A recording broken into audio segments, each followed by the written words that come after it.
In a recent interview on CNBC, Apple's Johny, Srouji, and John Ternus were asked if they were worried Apple was falling behind in AI. Both of them just chuckled and said, "Not too worried." Yeah, you had to know Apple wasn't sleeping on AI, and increasingly their belated entry into the artificial intelligence race is coming into focus.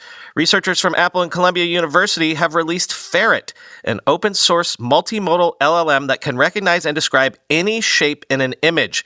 They did so back in October, and nobody noticed until now. Quoting VentureBeat. The company released 2 new research papers introducing new techniques for 3D avatars and efficient language model inference. The advancements were hailed as potentially enabling more immersive visual experiences and allowing complex AI systems to run on consumer devices such as the iPhone and iPad. Many in the AI community who belatedly noticed the Ferret release celebrated Apple's unexpected entry into the open-source LLM landscape, especially since Apple has traditionally been known as a walled garden. This morning, Bart DeWitt, who runs a European nonprofit focused on open-source AI in medicine, posted on X, "I somehow missed this," he wrote. Apple joined the open-source AI community in October.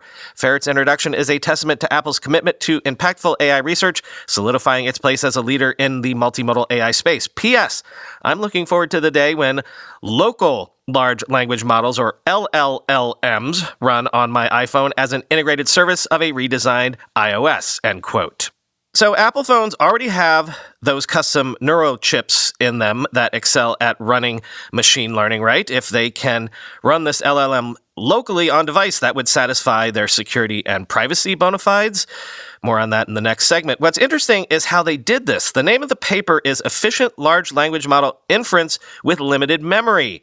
As Luokai said on Threads, quote, "They have proposed an inference cost model that coordinates with the behavior of flash memory usage, guiding optimization in 2 key areas, reducing the amount of data transferred from flash memory and reading data in larger, more continuous blocks. These methods collectively enable running models up to twice the size of the available DRAM with a 4 to 5x and 20 to 25x increase in inference speed compared to native loading approaches in CPU and GPU, respectively," end quote. And by open sourcing this, is Apple opening the door to developers around the world building out this technique so that AI can live on hardware, even small hardware, even on smartphones, not in a data center? That would make sense. Microsoft and Amazon and Google all make their money in the cloud. Apple makes its money selling hardware. Would be wild if this is a strategic move to shift AI to local hardware and obviate data centers.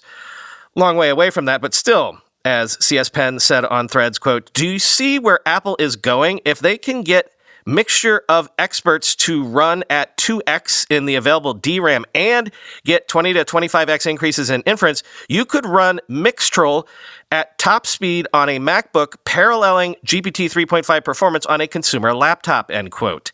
Interesting that Apple is embracing open source too, but if they integrate LLMs at the OS level, then why not? As Bart DeWitt said on Twitter, quote, "With the advancement of edge AI technology becoming a reality, Microsoft's reported annual spending of $50 billion on data centers needs to be re-examined," end quote.